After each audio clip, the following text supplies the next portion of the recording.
Bueno, pues en este tercer punto vamos a tratar los anticoagulantes en el manejo agudo y crónico de la FA. En el manejo agudo tenemos que diferenciar a dos tipos de pacientes.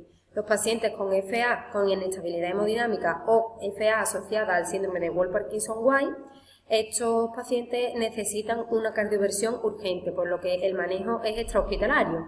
Deberían de recibir una mascarilla con oxígeno alto flujo, cogerles una vía periférica con suero para mantenerla y en función de la necesidad y de las posibilidades del medio en el que nos encontremos, sacarle una analítica con bioquímica, coagulación y hemograma. Deberíamos de anticoagularlo con heparina de bajo peso molecular independientemente del tiempo que lleve en FA. Monitorización continua, por supuesto, y la cardioversión urgente, como hemos dicho, que permita, si el paciente se estabiliza, trasladarlo al centro hospitalario más cercano. Por otro lado, tenemos los pacientes con una FA que están hemodinámicamente estables y que no está asociado a un Wolff-Parkinson-White. En este caso necesitarían anticoagulante pericardioversión según el tiempo de FA, por lo tanto el manejo sería hospitalario. Si la FA lleva menos de 48 horas, se anticoagulan con heparina de bajo peso molecular y se procede a la cardioversión si hay ausencia de factores de riesgo.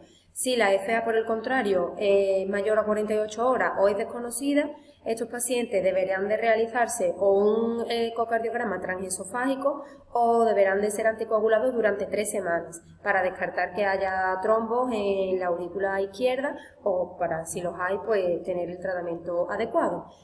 Ahora bien, todos los pacientes sometidos a cardioversión deben recibir anticoagulación durante 4 semanas después de esta cardioversión, independientemente de la duración del evento. En esta tabla intentamos comparar los dos tipos de anticoagulación, la heparina de bajo peso molecular y los antagonistas de la vitamina K. En cuanto a la heparina de bajo peso molecular, hablamos de la enoxaparina, que es el Clexane en marca comercial, puesto que es el más empleado. Tenemos que tener en cuenta que uno de los efectos adversos que presentan este anticoagulante es el sangrado, como la mayoría de los anticoagulantes, pero uno especial es la trombopenia inducida por heparina y la trombosis. Hay que tener bastante cuidado con esto porque son bastante raros en aparecer, pero graves. Además, puede aparecer también osteoporosis al utilizarla. Y esta heparina no necesita control de una correcta anticoagulación. En caso de ser necesario, pues se utiliza la actividad antifactor 10A. Por otro lado, los antagonistas de la vitamina K encontramos el acenocumarol, que es el Sintrom, o la warfarina, que es el aldocumar. El primero se administra por vía oral y el segundo por vía subcutánea. Estos anticoagulantes, pues como efecto secundario presentan el sangrado como los demás y además pueden presentar necrosis cutánea, además de ser teratógenos y múltiples interacciones farmacológicas, por ejemplo con la rifampicina, los anticonceptivos, etc. Y estos sí que precisan de un correcto control de la anticoagulación que se realiza con el INR, cuyo objetivo es 2,3, excepto en los casos que hemos mencionado anteriormente, que sería 2,5 o 3,5. Bien, veamos el siguiente caso clínico. Tenemos un paciente de 70 años con antecedentes de bronquitis crónica e hipertensión arterial. Acude a consulta porque presenta disnea progresiva en la última semana y ortopnea. En la exploración física encontramos un paciente consciente y orientado, afebril, con una tensión arterial de 150-90, taquipneico y con una saturación de oxígeno al 93%. El pulso es rápido e irregular. Cuando lo ocultamos, en la ocultación pulmonar encontramos estertores crepitantes en ambos campos pulmonares de predominio inferior y en la ocultación cardíaca tonos cardíacos rápidos e irregulares, sin hallarse soplo. Se diagnostica de insuficiencia cardíaca aguda, secundaria fibrilación auricular persistente. El tratamiento apropiado en primera instancia incluye, antes de leer todas las opciones, vamos a ir desglosando lo que tiene el paciente. En primer lugar, encontramos un paciente con una saturación del 93%. Por lo tanto, este paciente necesita oxigenoterapia. Después, ya nos dan el diagnóstico de que el paciente presenta una insuficiencia cardíaca aguda. Por lo tanto, el tratamiento sintomático sería furosemida y también habría que tratarlo con vasodilatadores. Además, el paciente está con una fibrilación auricular persistente que ya la tenía diagnosticada, por lo tanto necesita digoxina endovenosa para controlar el ritmo, lo veremos en el punto siguiente.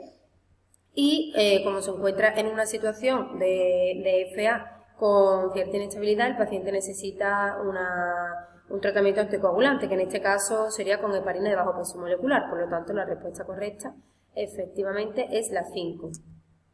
En cuanto al manejo crónico, debemos tener en cuenta que se realiza desde atención primaria, basándonos en la escala Chaff-Bask que anteriormente hemos mencionado, que nos indica la anticoagulación permanente del paciente, siempre teniendo en cuenta que es inherente al tipo de FA. Esta anticoagulación permanente se realiza o bien con los nuevos anticoagulantes, los DOACs, con las siglas en inglés, que serían el inhibidor de la trombina, el dabigatran, los inhibidores del factor 10 activado, el rivaroxaban, episaban y edosaban, o bien con los antagonistas de la vitamina K, que son el acenocumarol y el ardocumar, que anteriormente hemos mencionado. ¿En qué situaciones los antagonistas de la vitamina K son de elección? Con un objetivo INR de 2-3. Bien, en pacientes en tratamiento con antagonistas de la vitamina K que tengan un buen control de INR, en este caso no sería necesario cambiar a los nuevos anticoagulantes. En los pacientes que presenten una FA que tengan valvulopatía o prótesis valvulares, con un objetivo INR de 2,5-3,5, como hemos mencionado anteriormente, o en aquellos pacientes que presenten una insuficiencia renal o una insuficiencia hepática.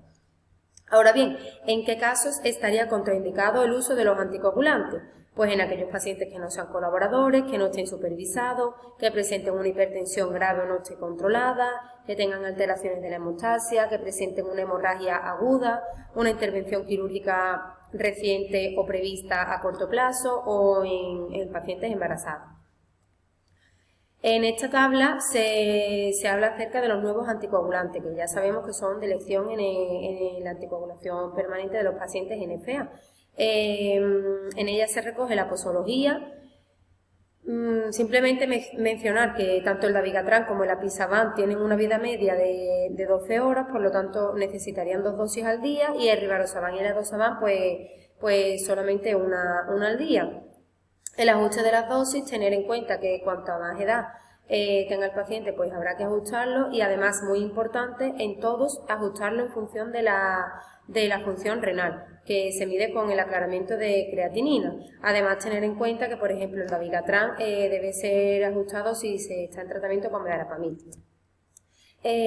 Precauciones. Es fundamental tener presente que todos los nuevos anticoagulantes, antes de ser prescritos al paciente, deben de llevar una analítica con función renal y, en el caso de rivaroxaban, apisaban y edosaban, una función hepática previa a prescribirlo, y mínimo una vez al año necesitarían un control de tanto función renal como hepática para ajustar también las dosis.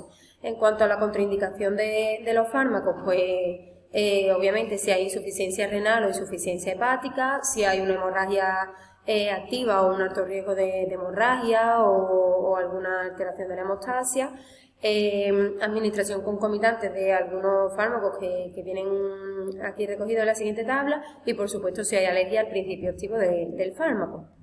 Bien, un aspecto que considero bastante importante a conocer es cuándo interrumpir y reiniciar los nuevos anticoagulantes orales ante una intervención. Bien, para suspender los anticoagulantes orales debemos tener en cuenta la función renal, la vida media del fármaco y el riesgo hemorrágico. Y para reiniciarlo hay que tener en cuenta el riesgo hemorrágico. Bien, pues en la siguiente tabla se recogen. Si tenemos un bajo riesgo hemorrágico, la última dosis antes de la cirugía sería de 2 días previos, siempre y cuando la función renal esté conservada, o 3 o 4 días previos a la intervención si tienen un aclaramiento de creatinina menor de 50, es decir, cuando la función renal no esté conservada. La primera dosis después de la cirugía pues sería a las 24 horas. Si la intervención tiene un alto riesgo hemorrágico, pues habría que retirarlo 3 días antes si tiene buena función renal, o 4 o 5 días antes si tiene una mala función renal, y se iniciaría la terapia 3 días después de la cirugía. Importante tener en cuenta que si hay dudas al reiniciar el anticoagulante, se prefiere utilizar la heparina de bajo peso molecular y prolongar el reinicio con los nuevos anticoagulantes hasta estar seguro. Y otro factor, otra información que considero que es bastante importante es la reversión urgente de la anticoagulación, es decir, un paciente anticoagulado que por un determinado motivo necesite una intervención quirúrgica urgente o presente una hemorragia intraoperatoria inesperada.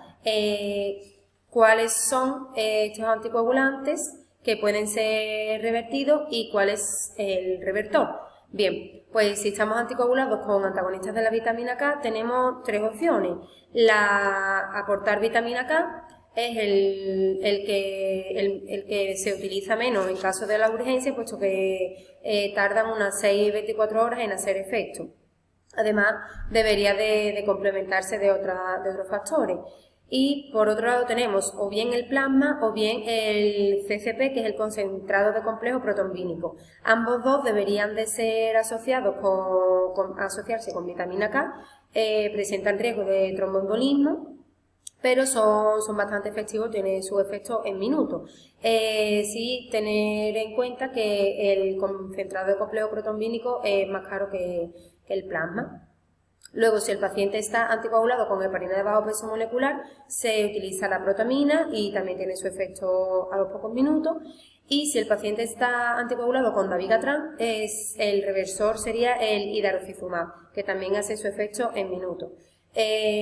Importante tener en cuenta que el resto de nuevos anticoagulantes, es decir, rivaroxaban, episaban y adosaban, no tienen reversor y tampoco son dializables, por lo tanto es un factor a tener en cuenta a la hora de prescribirlo.